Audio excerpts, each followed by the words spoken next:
নমস্কার, আশা করি আপনারা সবাই ভালো আছেন। আজ আমরা অম্বিকা কানলার কিছু ঐতিহাসিক স্থাপত্য দেখতে চলেছি। তার মধ্যে বিশেষ উল্লেখযোগ্য স্থান বর্ধমানের রাজা তেজশ্চন্দ্র বাহাদুরের সমাধি। যেহেতু আমাদের বাড়ি কানলা, তাই আমরা ভেতরের রাস্তা দিয়ে যাচ্ছি। আপনারা অম্বিকা কানলা স্টেশন থেকে সোজা টোটো ধরে এই স্থানে আসতে পারেন।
বাঁদিকে আপনারা এখন যে বিল্ডিংটি দেখতে পাচ্ছেন, লাল দেয়াল, সবুজ রঙের জানলা, এটা রিক্রিয়েশন ক্লাব, 1914 সালে স্থাপিত।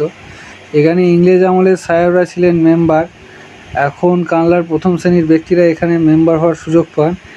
এখানে অনেক ভালো ভালো খেলার গেম আছে, যেমন টেবিল টেনিস, তারপর 8 পোল বোর্ড আছে। এখানে খুবই সুন্দর সেই জিনিসটা।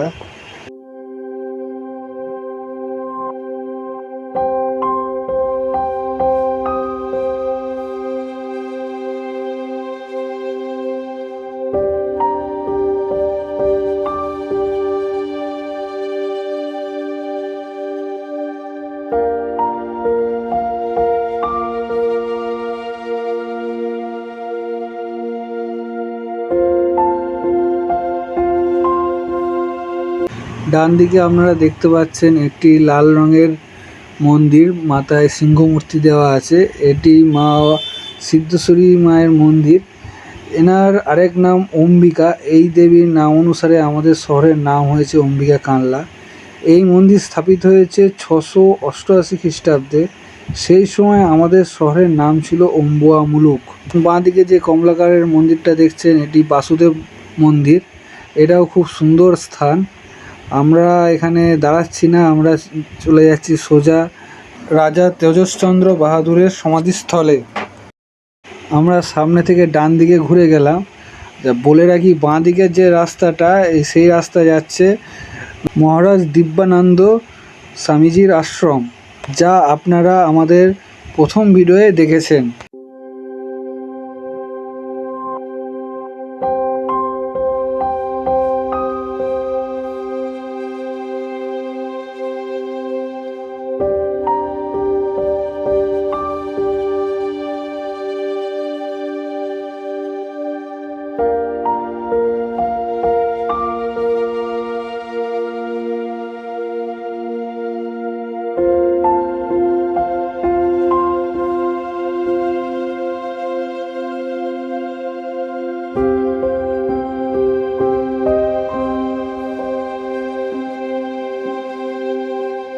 আপনারা এখন যে বাড়িটি দেখছেন, এটিকে সমাজবাড়ি বলা হয়।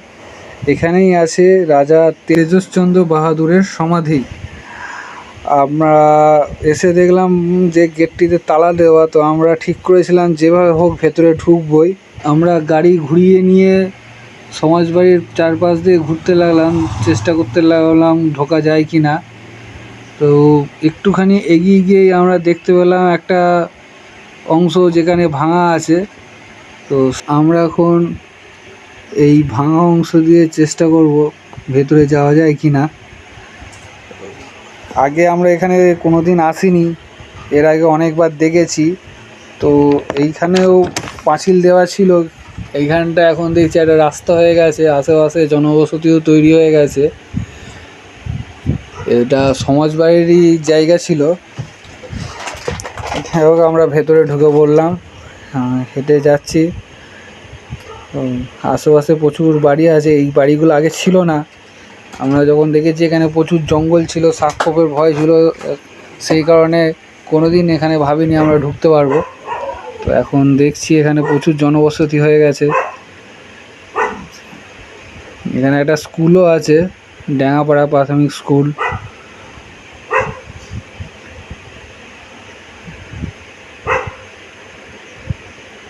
অনুমান করে আমরা যাচ্ছি, জানি না সামনে কি পাবো।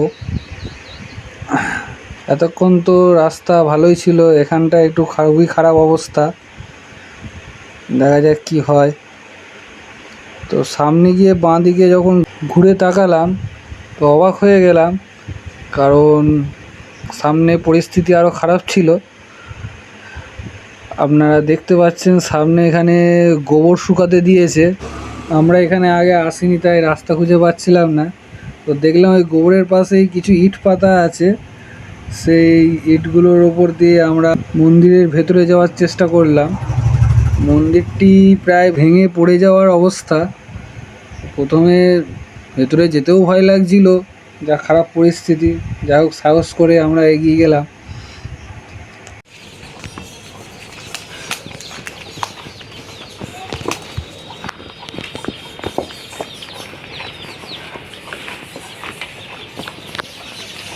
আমরা পৌঁছে গেছি মন্দিরের সামনে। গিয়ে তো খুবই খারাপ পরিস্থিতি দেখলাম, ঠিক আছে। কোনোরকম সাহস করে ভেতরে ঢোকার চেষ্টা করছি। নিচে খুবই খারাপ পরিস্থিতি। ঢুকেই মনে হলো এটাই হবে মহারাজ তেজশ্চন্দ্র বাহাদুরের সমাধিস্থল। একসময় এই সমাধিস্থলের গায়ে অনেক কারুকার্য করা ছিল, তা প্রায় এখন কিছুই নেই। শুধু ভাঙাচোরা দেয়াল ছাড়া আর কয়েকটা বটগাছের শিকড় দেয়ালের ভেতর দিয়ে ঢুকে গেছে। আমরা এখন ভেতরে ঢুকছি। ভেতরে ঢুকে দেখতে পেলাম খুবই খারাপ পরিস্থিতি, ছাদের ছাল বাগড়া সব উঠে গেছে। তো এক জায়গা দিয়ে তো দেখলাম জলও পড়ছে।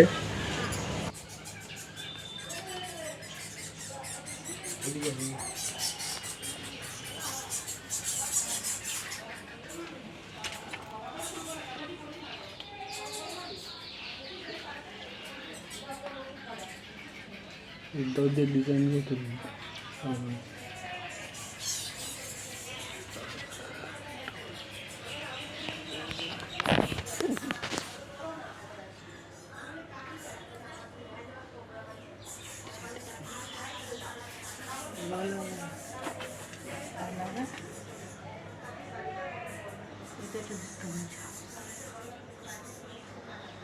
তুই নিচে খেয়াল রাখ, নাগিন ফাগিন আসছে না তো।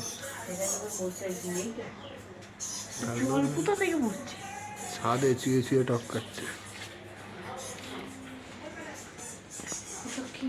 ওটা পরে ঢুকছে, আগে পুরোটা ঘুরে নি।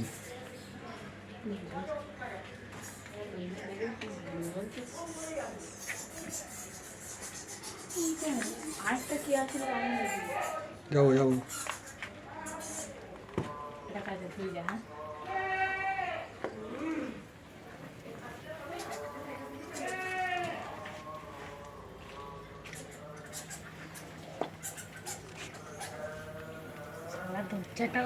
ও মাই ভগবান, এখানে তো ভ্যাম্পায়ার পার্টি চলছে।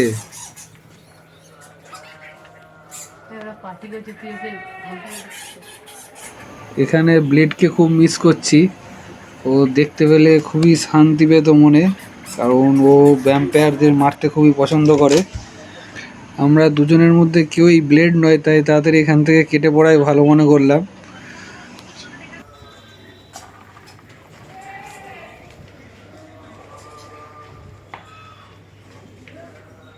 এখন আমরা আছি রাজা তেজচন্দ্র বাহাদুরের সমাধির একদম সামনে। আপনারা দেখতে পাচ্ছেন শুধু সিমেন্টের কতগুলো ধাপ ধাপ করে একটা স্তম্ভ করা আছে, মাঝখানে একটা গর্ত মতো আছে। এইটুকুনি, নিচের মাটি ফাটি সব খোঁড়া আছে, খুবই খারাপ পরিস্থিতি। মহারাজা হয়ে তার এরকম এতটাই দুরবস্থা। এর থেকে আমরা সাধারণ মানুষ অনেক ভালো আছি, অন্তত আমাদের অস্তিত্ব গঙ্গায় পৌঁছাবে। একদম পরিষ্কার জুম করে নিয়েছি।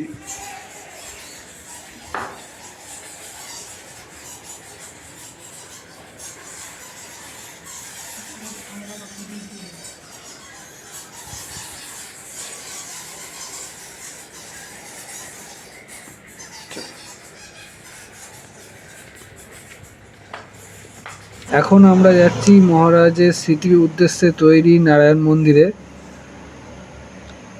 এখান দিয়ে হেঁটে যেতে হবে। এই যে বাড়িগুলো দেখছেন সবই সমাজবাড়ির অংশ। জানি না এখন এখানে কারা থাকে।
এখানে এসে দেখলাম এই মন্দিরের গেটেও তালা দেওয়া, পাশে একটা টিনের চালা দেওয়া ঘর দেখলাম। সেখানে আমরা অনেক ডাকাডাকি করলাম কিন্তু কোনো সাড়া পেলাম না।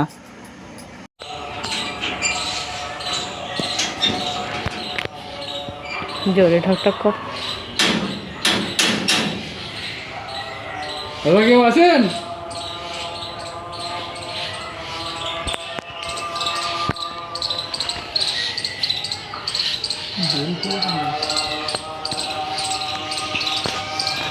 দাদা কেউ আছেন?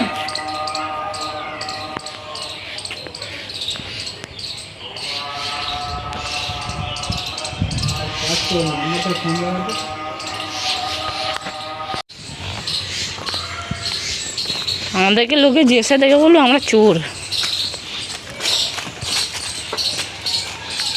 দেখাবো না তোকে।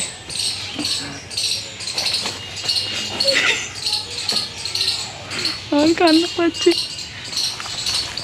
এখানেও আমাদের সেই পেছন দিয়ে ঢুকতে হলো। ঢুকে দেখলাম একটা লিপি লেখা আছে। প্রথমেই লেখা আছে গুনে বো সুগো স্কিত গুনি সস ধর নিত শাক নকরণ তসরে জম জম মেহনি সদনং সমজনী নিজপতি সদনা দূরে ক্ষতি থিতি নারী কমল কুমারী শ্রী জুত নিপম পুতার চন্দ্রসুমাতা ব্রহ্মাণী জাতা যন্ত্র তদসহি শোনাবো।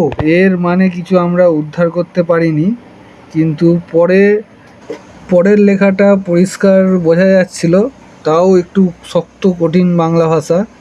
1783 শকে 22 মাঘের মানাধিপতি চত্বদশম হাম ইন্দ্রাণী শ্রী লক্ষ্মী জুত মহাতাব চন্দ্র বাহাদুরের মাতা পরব্রহ্মালী নাম ইরানী কমলা কুমারী দেবীর নিজ প্রতি মহারাজ তেজশ্চন্দ্র বাহাদুর এর সমাধি মন্দিরের সান্নিধ্যে এই সমাধি মন্দিরের অস্থি সংস্থাপিত হলো ইতি।